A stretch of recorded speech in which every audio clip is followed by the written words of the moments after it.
আল্লাহর নবী মক্কা থেকে মদিনায় হিজরত করে গিয়ে দেখেন যে মক্কা মদিনার ইহুদিরা তারা রোজা রাখে মুহররম মাসের 10 তারিখে। নবীজি তখন প্রশ্ন করলেন যে তোমরা এই দিনে কেন রোজা রাখো ইহুদিরা তখন বললেন যে এই দিনে মুসা আলাইহিস সালামকে আল্লাহ মুক্তি দিয়েছিলেন ফেরাউন থেকে, এবং এই দিনে ফেরাউন তার গোষ্ঠী শুদ্ধ শেষ হয়ে গিয়েছিল, তাই মুসা আলাইহিস সালামকে শ্রদ্ধা ভরে স্মরণ করার জন্য আমরা রোজা রাখি। নবীজি তখন বললেন নাম ঠিক, কিন্তু মনে রাখো মুসা আলাইহিস সালামও নবী, আমিও নবী। মুসা আলাইহিস সালামের প্রতি যেহেতু তোমাদের থেকে আমার শ্রদ্ধা ভালোবাসা বেশি, সেজন্য মুহররম মাসে আমিও তোমাদেরকে অনুসরণ নয় ওই নবীকে ভালোবেসে রোজা রাখবো। উনি তখন বললেন তোমরা এই মাসের 10 তারিখে রোজা রাখো, হাদিস শরীফ। সাহাবীরা বললেন হুজুর ওরা একদিন রাখে আমরাও একদিন রাখি, কেমন হলো? নবীজি তখন বললেন আল্লাহ যদি আমাকে আগামী মাস পর্যন্ত জীবিত রাখে, আগামী মাসে আগামী বছরে আমি রাসূল মুহররম মাসের 10 তারিখের সাথে একদিন রোজা বাড়িয়ে দেন 9 তারিখ রাখবো। ওরা রাখে একদিন 10 তারিখ, আর আমরা রাখবো কয়দিন? 9 এবং 10। কিন্তু দুঃখজনক হলো আল্লাহর নবী পরের বছর আসার আগেই দুনিয়া থেকে বিদায় নিয়েছেন, উনি আর 2 দিন রোজা রাখতে পারেন নাই। তারপরে সাহাবীরা তখন থেকে শুরু করে প্রত্যেক বছরে মুহররমের 2 দিন রোজা রাখে। নবী বলেন সিয়ামু আফদালুস সিয়াম বা'দা রমাদান শাহরুল্লাহিল মুহররম, সিয়ামু শাহরুল্লাহিল মুহররম, যে রমজানের পরে সবথেকে গুরুত্বপূর্ণ রোজার সব হলো এই মুহররম মাসে। তাহলে আপনারা বলেন তো প্রথম কাজ হলো এই মাসে রোজা রাখা, মুহররমের 9 এবং 10। আপনারা যারা সুস্থ আছেন আমরা যেন রাখতে পারি, সকলেই একটু বলেন আল্লাহুম্মা আমিন। 2 নম্বর হলো এই মাসে আমাদেরকে মানে আশুরার দিন এবং 9 তারিখে, যেটা বললাম যে আমাদের এই মাসে প্রথম হলো রোজা রাখা, শুধু 2 দিন না, পারলে আপনারা পুরো মাস থাকেন বা বেশি থাকেন। 2 নম্বর যদি পুরো মাস বা 10 দিন না পারেন অন্তত এই 2 দিন 9 এবং 10 থাকতে হবে। 3 নম্বর হলো আশুরার দিন রোজার পরে পরিবারের জন্য একটু ভালো মন্দ খাওয়ার আয়োজন করবেন। এটা কিন্তু হাদিস দিয়ে প্রমাণিত। আপনি সবের নিয়ত করবেন ভালো মন্দ খাবারের জন্য। এটা আমরা হাদিস শরীফে হযরতে জাবির রাদিয়াল্লাহু তাআলা আনহু থেকে বর্ণিত। তিনি বলেন রাসূলুল্লাহ সাল্লাল্লাহু আলাইহি সাল্লাম বলেছেন যে আশুরার দিন পরিবারের জন্য একটু ভালো খাবারের বন্দোবস্ত তোমরা করিও, সবের নিয়তে রোজা রাখার পরে রোজার ইফতার যখন করবেন সবাইকে নিয়ে ভালো খাবারের আয়োজন করবেন। এটা আমাদের করণীয় দিক।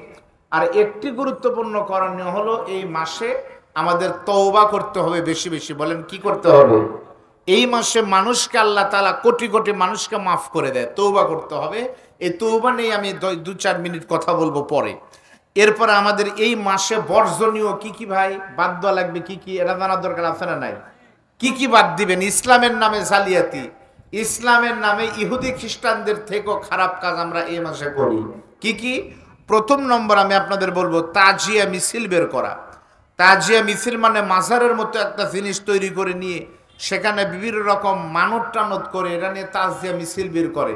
পুরান ঢাকার শিয়া যারা আছে সম্প্রদায়, দিনাজপুরে যদি শিয়া থাকে তাহলে এটা তারা তালানহর শাহাদতকে কেন্দ্র করে শরীরে জখম করা, এটা কিন্তু করে থাকে শিয়ারা।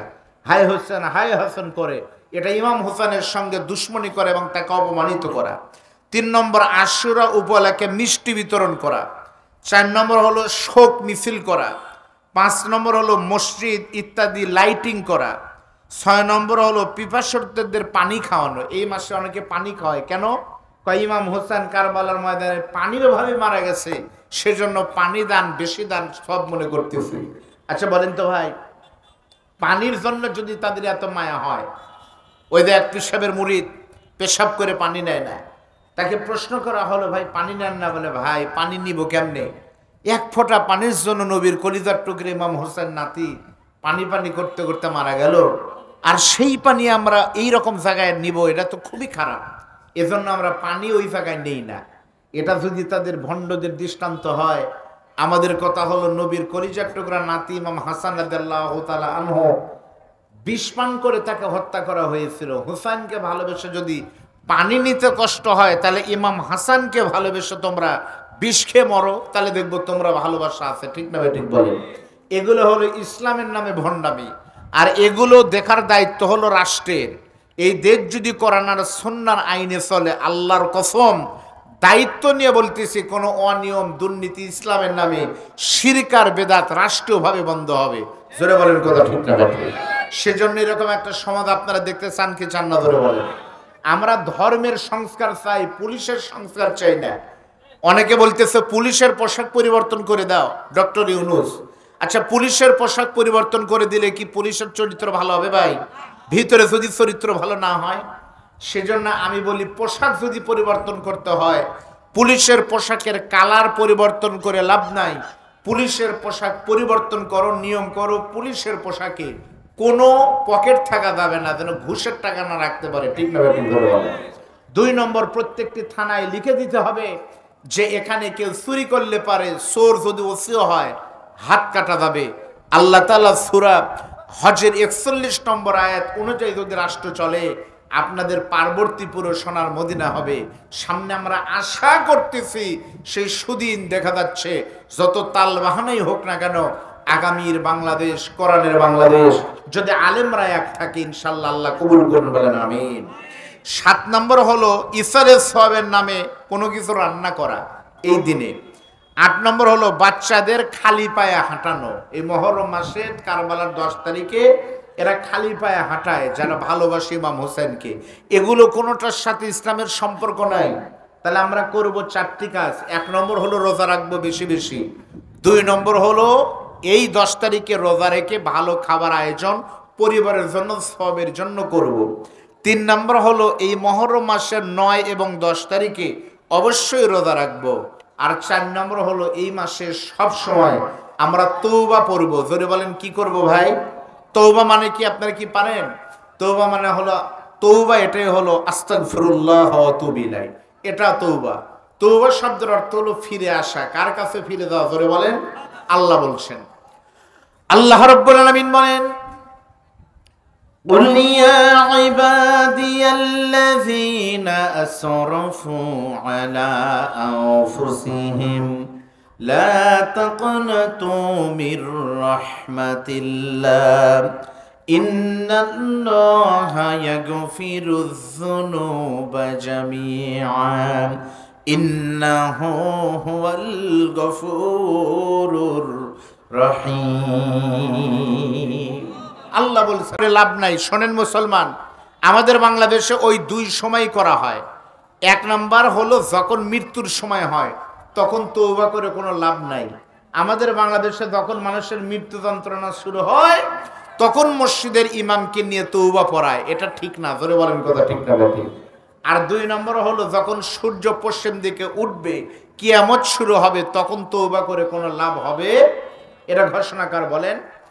আল্লাহ রাব্বুল আলামিন বলেন, ওয়া আনিবু ইলা রাব্বিকুম ওয়া আসলিমু লাহু মিন ক্বাবলি আইয়াতিয়াকুমুল আযাবু সুম্মা লা তুনসারুন। সব সময় দোয়া কবুল হবে, এই 2 সময় তওবা করে কবুল হবে না। আমরা সব সময় তওবা করতে রাজি আছি তো ভাই? আমি 2 মিনিটের একটা ছোট্ট ঘটনা বলবো। ডক্টর মিজানুর রহমান আজহারি সাহেব তার বইয়ের ভিতরে এই ঘটনাটা নিয়ে এসেছেন। আমরা জানি একজন বড় ইমাম, একজন বড় মুস্তাহিদ, একজন মুবাল্লিগ, একজন আলেমের নাম হলো ইমাম আহমদ ইবনে হাম্বল রহমাতুল্লাহ আলাইহ। নাম শোনেননি আপনারা? ইমাম আহমদ ইবনে হাম্বল রহমাতুল্লাহ আলাইহ উনি একদিন এক মসজিদে গিয়েছেন তাবলিগের কাজে। তাবলিগ মানে কি? তাবলিগ শব্দের অর্থ হলো বাল্লিক, তোমরা তাবলিগ করো।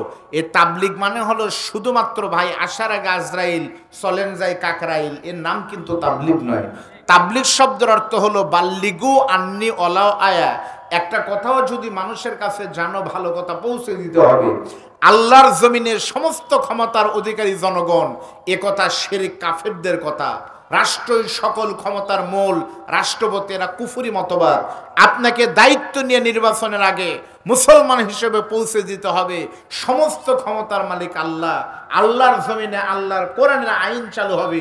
আল্লাহর কসমে এই কথা যদি আপনি না বলেন, কিয়ামতের দিন আপনি আসামি হিসেবে উঠবেন। এটা আপনাদের দিনাজপুরে ঘুরে ঘুরে পৌঁছে দেওয়া ভোটারদের কাছে, যে দলে কি ভোট দেয় কোরআনের পথে ভোট দেন, এটা দেওয়া তাবলিগের কাজ। জোরে বলেন কথা ঠিক না? ইমাম আহমদ ইবনে হাম্বল রহমাতুল্লাহ আলাইহ তাবলিগের কাছে দিনের কাছে বের হয়ে রাত হয়ে গেল, তাকান আমার দিকে। তখন তো আর এরকম সুন্দর গাড়ি ঘরের ব্যবস্থা ছিল না। এখান থেকে বের হওয়া এরকম তাবলিগের কাজ করে উনি চিন্তা করলেন রাতের বেলায় কোথায় থাকবো। ওই গ্রামে গিয়ে একটা মসজিদ পাইলেন। মসজিদ আপনাদের গ্রামে নাই? মসজিদে গিয়ে মাগরিবের সালাত পড়লেন। এরপরে শীতের দিন মনে করলেন এশার সালাত পড়ব। এশার সালাতের পরে সবাই যখন বের হয়, ইমাম আহমদ ইবনে হাম্বল রাহমাতুল্লাহ আলাইহি ওনার পোটলাটা নিয়ে মসজিদের কোনায় গিয়ে এভাবে করে কিছু খাওয়া দাওয়া করে তারপরে টোপলাটা মাথার নিচে দিয়ে উনি বিসমিল্লাহ বলে ঘুমায় শোয়ার প্রস্তুতি নিয়েছে। মুয়াজ্জিন তখন এসে বলতেছে, এই মুরব্বি ওঠেন, তাড়াতাড়ি উঠেন, মসজিদে ঘুমানো আমাদের অনুমতি নাই, তাড়াতাড়ি বের হন। আহমদ ইবনে হাম্বল তখন বলে, বাবা মুয়াজ্জিন, আমি সকালবেলা ফজরের সালাত পরে বের হয়ে যাব বাবা, আমি তো মুসাফির। বলে, না ওগুলো বুঝে না, আপনি তাড়াতাড়ি করে বের হন, থাকার কোনো অনুমতি। ইমাম আহমদ ইবনে হাম্বল মনটা খারাপ করে এক পা দুপা করতে করতে মসজিদ থেকে বের হলেন। অন্ধকার কালো রাত, কোথায় গিয়ে দাঁড়াবে, কি করবে? মুরব্বী মানুষ, আলেম মানুষ, খুব টেনশনে পড়লেন। আমার বন্ধুগণ খেয়াল করেন, তওবা মানে কি? ইমাম আহমদ ইবনে হাম্বল তখন আস্তে করে পটলা নিয়ে মসজিদ থেকে বের হলেন। এক পা দুপা করতে করতে রাতের বেলায় চলতে চলতে নিশি রজনে একটা বাজারের পাশে গিয়ে উনি আস্তে করে দাঁড়িয়ে গেলেন। যেমন আপনাদের পার্বতীপুর রেল স্টেশন বাজার রয়েছে, ওই রকম একটা বড় বাজারে গেলেন। কিন্তু গিয়ে দেখলেন নিশি রজনী কোনো মানুষ নাই, কোনো দোকানদার নাই, কোনো লোক শীতের রাতে দোকান খোলা নাই। শুধুমাত্র একটা দোকান দেখা যায়, একটা রুটির দোকান। জোরে বলেন না কিসের দোকান? রুটি দেয়, রুটি ভাজে, খেয়ে খেয়ে যাচ্ছে। ইমাম আহমদ তখন চিন্তা করে, এত রাত্রি তার কই যাব? রুটিওয়ালার দোকানের চুলার কাছে গিয়ে বসে থাকি। শীত তো ভাই, আপনাদের দিকে শীত কম হয় না বেশি হয়? সেটা তো আপনারাই ভালো বোঝেন। উনি তখন চিন্তা করে থাকার তো জায়গা নাই, তাহলে চুলার কাছে গিয়ে অন্তত আগুনটা পোয়ানো হবে, রাতও কাটবে। এক পা দুপা করতে করতে দোকানদারের কাছে গিয়ে সালাম দিয়ে বলে, বাবা দোকানদার, আসসালামু আলাইকুম, কাইফাল হাল? বলে, আলহামদুলিল্লাহ। ও আনতা কাইফাল হাল ইয়া আব্দুল্লাহ? ও আল্লাহর বান্দা, তুমি কেমন আছো? আলহামদুলিল্লাহ। তখন ইমাম আহমদ বলতে, আমি কিন্তু এখানে বসতে পারবো? বলে, এজলিস, বস, অবশ্যই বসো, কোনো টেনশন নাই।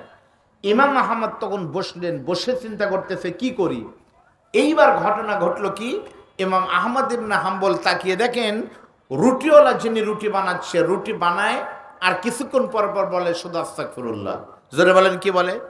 আরো জোরে বলেন। রুটি বানায় আস্তাগফিরুল্লাহ, রুটি পোলটায় দেয় আস্তাগফিরুল্লাহ, চুলার উপরে দেয় আস্তাগফিরুল্লাহ, আবার নাড়াচাড়া করে আস্তাগফিরুল্লাহ। ইমাম মালিক তখন আহমদ ইবনে হাম্বল চিন্তা করে, কি রে, আস্তাগফিরুল্লাহ এত বড় ঘটনা কি? শুধু আস্তাগফিরুল্লাহ, শুধু আস্তাগফিরুল্লাহ। এক পর্যায়ে আহমদ ইবনে হাম্বল রাহমাতুল্লাহ আলাইহি জানার ইচ্ছা হয়। উনি তখন চিন্তা করে এত আস্তাগফিরুল্লাহ বলার কারণ কি। এক পর্যায়ে উনি চিন্তা করতে করতে দোকানদারের সঙ্গে গল্পের ফাঁকে বললেন, ভাই আমি একটা কথা একটু আপনার কাছে জানতে চাই। উনি বলে, ভাই কি কথা জানবেন? বলে, আমি খেয়াল করি কিছুক্ষণ পর পর আপনি শুধু আস্তাগফিরুল্লাহ বলেন। আমি খেয়াল করে দেখলাম এত আস্তাগফিরুল্লাহ বলার কারণ কি, কেন আস্তাগফিরুল্লাহ বলেন? তখন ওই লোকটা চোখের পানি ফালায় বলে, আল্লাহর বান্দা, আপনি কে? আপনার কোনো পরিচয় আমার কাছে জানা নাই, তবে শুনে নিয়ে আস্তাগফিরুল্লাহ বলার কারণে আমি সারাদিন শুধু আস্তাগফিরুল্লাহ বলি। নিয়মিত আস্তাগফিরুল্লাহ বলার কারণে আমার আল্লাহ তাআলা আমার মুখে এত বরকত দান করেছে। আস্তাগফিরুল্লাহ বলার কারণে, বেশি বেশি আস্তাগফার বলার কারণে আমার আল্লাহ তাআলা আমাকে মুস্তাজাবাতুদ দোয়া বানিয়েছে। আমি এখন মুখ দিয়ে যে কথা বলি, যে দোয়া করি, আমার আল্লাহর সঙ্গে সঙ্গে সেই দোয়াই তার দরবারে কবুল করে নেয়। আস্তাগফিরুল্লাহ বলার কারণে আমি যা বলি তাই কবুল হয়। আমি আব্দুল বারী রশিদি যা বলবো তা কি হবে? কোন পীর দোয়া করলে 100% কবুল হয়? 3 শ্রেণীর মানুষের দোয়া কবুল হয়, আল্লাহর কসম, হাদিস দিয়ে প্রমাণিত, বুখারীর বর্ণনা। 1 নম্বর মুসাফিরের দোয়া, 3 নম্বর মাজলুমের দোয়া। মাজলুমের দোয়া কবুল হয়, এই প্রমাণ পৃথিবীর কোন দেশ না হলেও বাংলাদেশ। জোরে বলেন কথা ঠিক না? এত কিছু হয়ে গেল বাংলাদেশে। আজকে যারা বলতেছে আমাদের অমুক নেতা মাস্টার মাইন্ড, তিনি ওখান থেকে ফোন না দিলে বাংলাদেশে এই বিপ্লব হতো না। সব এখন আপনার নেতার আপনার নেতৃত্ব হয়ে গেছে। আমরা দেখেছি 15-16 বছর কোন নেতা তাবিজ করার জন্য বের হওয়ার সাহস পায়নি, ঠিক না বেঠিক করে বলেন? নির্যাতনের স্টিম লড়ার যখন চলেছে আমরা খেয়াল করে দেখেছি, কোন দল যখন পারে নাই, কোন ক্ষমতা যখন পারে নাই, শক্তি পারে নাই, মাজলুম আলেমদের চোখের পানির বদৌলতে আল্লাহ রাব্বুল আলামিন জালেমকে চিরবিদায় করেছেন। জোরে বলেন কথা ঠিক না? আর মাজলুমের দোয়া কবুল হয় তার বড় প্রমাণ নাম ধরে আমরা বলতে পারি কোরআনের পাখি আমাদের রাহবার শহীদ আল্লামা দেলোয়ার হোসেন সাইদি। জোরে বলেন কথা ঠিক না? যা বলেছে তাই হয়েছে, শুধু একটা দোয়া কবুল এখনো হয়নি। কয়টা হয়নি? আর যা বলছে তাই হয়েছে। 1 নম্বর বলেছিলেন বিশে লাফায়ও না, এমন ঝাঁকি বাংলাদেশের জনগণ দিবে, এক ঝাঁকিতে মামুর বাড়ি করলো, সাইদির দোয়া কবুল হয়েছে। ধরে বলেন ঠিক না? আল্লামা সাইদি যা বলেছিল তাই কবুল হয়েছে। একটা দোয়া এখন আল্লাহ কবুল করেনি, সেটা হলো আল্লামা সাইদি বলেছিলেন, আল্লাহ আমি শাহাদতের মৃত্যু চাই। আল্লাহর ফায়সালা আল্লাহ জানে 24 সালে জালেম বিদায় নেবে, সেজন্য আল্লাহ তাআলা কোরআনের পাখিকে 1 বছর আগেই তাদের দ্বারা ভালো মানুষকে হত্যা করিয়ে শাহাদতের মর্যাদা দিয়েছে, যার 1 বছর পর তো শাহাদতের সুযোগ আর থাকবে না। এখান থেকে প্রমাণিত হয় দ্বিতীয় দোয়া আল্লাহ কবুল করেছে। 3 নম্বর দোয়া উনি করেছিলেন, আল্লাহ যেই জমিন আমি সাইদির জন্ম, ওই জমিনটা কোরআনের জন্য তুমি কবুল করে নিও। আল্লাহর কসম, মনে রাখবেন, খুত্তাতুল্লাহি আযামু মিন খুত্তাতিনা, আল্লাহর পরিকল্পনা আপনার পরিকল্পনার থেকে অনেক বড়। যদি কথা তাই হয়, ইনশাআল্লাহ আগামীর সংসদ হবে আলেমদের সংসদ, আগামীর বাংলাদেশ হবে কোরআনের বাংলাদেশ। তাফসীর মাহফিলে নয়, পার্লামেন্টে দাঁড়িয়ে মুফতি আমির হামজারা কথা বলবে, সেই দিন সামনে আসতেছে। বলেন কথা ঠিক?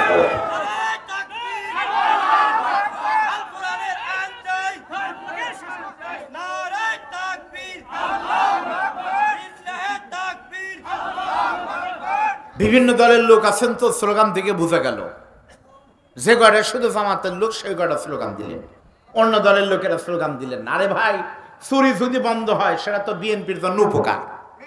কথা বলেন? আল্লাহর আইন চাই, সৎ লোকের শাসন চাই। তাহলে আপনি সৎ লোক হলে আপনাকে আমরা ভোট দেব, আপনি মুখ বন্ধ করে থাকেন কেন? আমি তো কোনো দলের নাম বলিনি। সৎ লোকের শাসন চাই। আপনি কি অসৎ? এবার দেব তারা অসৎ, তারা মুখ বন্ধ করে থাকবেন। দেখেন তো কে মুখ বন্ধ করে থাকেন। লিল্লাহি তাকবীর, আরো জোরে লিল্লাহি তাকবীর। হাত তোলেন একটু।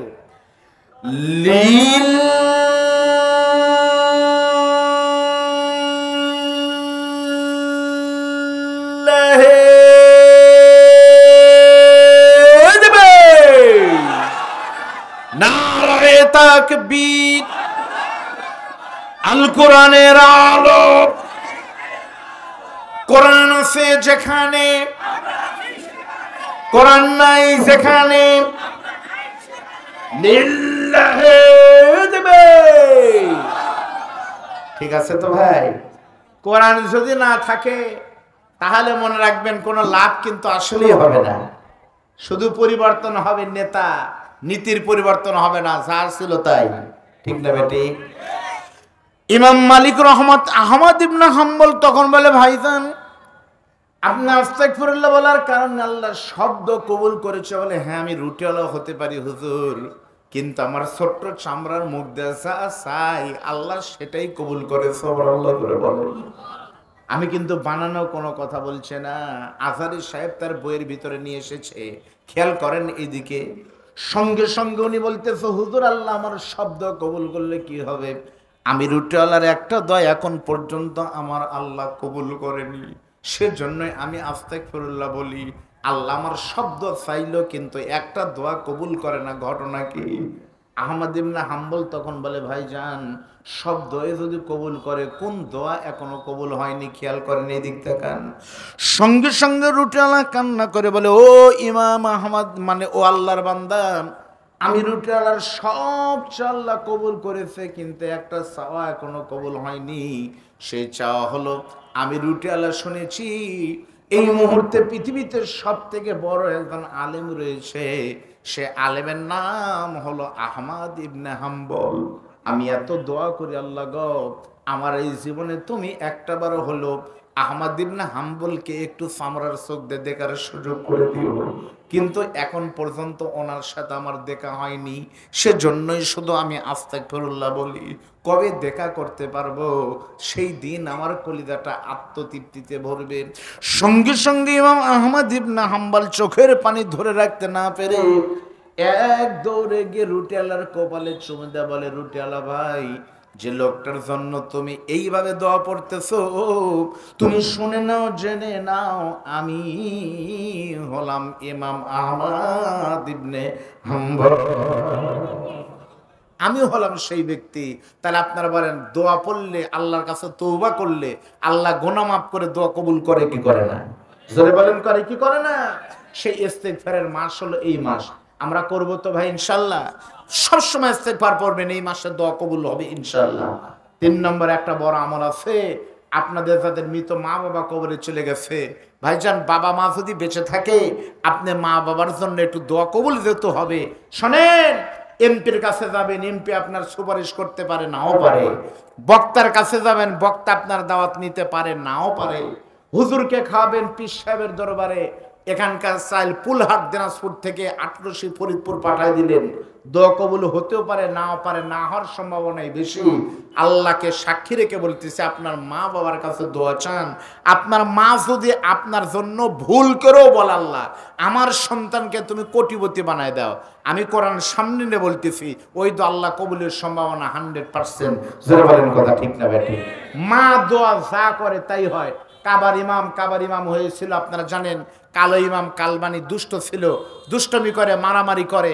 একদিন মা মারতে গিয়ে মার না মেরে, থাপ্পড় না দিয়ে বলেছিল, আল্লাহ আমার এত দুষ্ট সন্তানকে তুমি দয়া করে ভালো বানায় দিয়ে কাবার ইমাম বানায় দিও আল্লাহ। সত্যি বলতেছে, দোয়ার বরকতে কালো নাইফের বালককে আল্লাহ কাবার ইমাম বানিয়ে দিয়েছেন।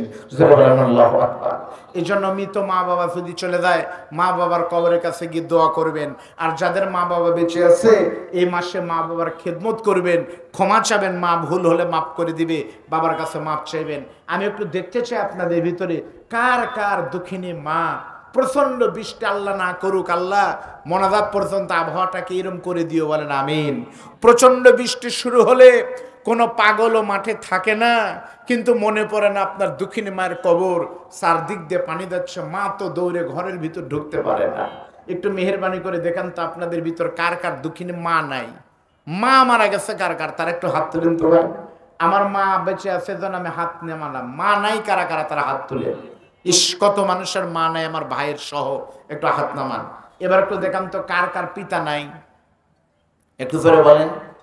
সবার পিতা, আমারও পিতা নাই। এবং আপনাদের প্রধান বক্তা মুফতি মাওলানা বদরুল রশিদ সাহেবের বাবা, আমার দাদার শ্বশুর এবং আমার পিতা একই মাসে, জুলাই মাসে দুনিয়া থেকে বিদায় নিয়ে চলে গেছিলেন। আজকে মনে হয় বাবার কবরের কথা, বাবা মনে পড়ে বাবার স্মৃতির কথা। যাদের মা বাবা নাই, একটু খেয়াল করেন ভাই, এটাই মনে করেন আপনার মৃত মা আর বাবা কবরের বাড়িতে চলে গেছে। সত্যি আপনি কল্পনা করতে পারবেন না, আপনার মৃত মা বাবার কবরে হয়তো মাত্র একটা নেকি কম হয়ে গেছে, একটা হিসাব হয়ে। ইকরা কিতাবাকা কাফা বিনাফসিকা আল-ইয়াওমা আলাইকা হাসিবা। আল্লাহ হিসাব করে দেখতেছে 995টা গুনাহ আর 94টা নেকি, একটার জন্য আপনার মা জাহান্নামের আসামি হয়ে গেছে। আপনার মাকে শাস্তি দেওয়া হচ্ছে, হয়তো এই রাতে আপনার মাকে কবরে ফেরেশতারা মারতেছে, জাহান্নামের ফেরেশতা। আল্লাহ হয়তো বলেছে, ছাড়ো, পার্বতীপুরের ওই মহিলাকে ওদের গ্রামে আজকে হয়বতপুরে মাহফিল হচ্ছে, যদি তার সন্তান মহরমের পবিত্র মাসে মায়ের জন্য দোয়া করে মাপ চাইতে পারে, একটা নেকি বেশি দিয়ে আজ রাত থেকে মার কবর জান্নাতের টুকরা বানাবো। যাদের মা বাবা বেঁচে আছে, আপনারা মেহেরবানি করে মা বাবার কবরের দিকে তাকিয়ে বিশ্বাস করেন।